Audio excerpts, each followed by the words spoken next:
পাঠ শুরু করুন। পাঠটার নাম হইলো হরণ। নাম কি? হরণ মানে ভাগ করা। আমরা ভাগ করিনি?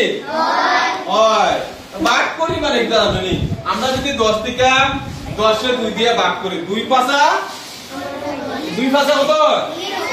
10। 2 পাঁচা 10 নানি মানে 2 দিয়ে 5 বার যাইবো ভাগ। কোনটা রে? 10 এ 10 এ কবার যায় 2 দিয়ে ভাগ? 5 বার যায় নানি। এর মানে কিটা বুঝা জানি যে 10 থেকে যদি আমরা 2টা 5 বার বিয়োগ করি, কয়বার?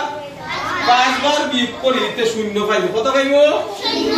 মানে আমরা যে রিপিটেড ভাগ করি, যে মানে বিয়োগ করে একটা পরে পরে যদি বিয়োগ করে যায়, বিয়োগটারে আমরা এই যে করার লাগি শুরু করছি ভাগ। কিটা শুরু করছি? ভাগ। যেমন আমরা যদি কই 10টা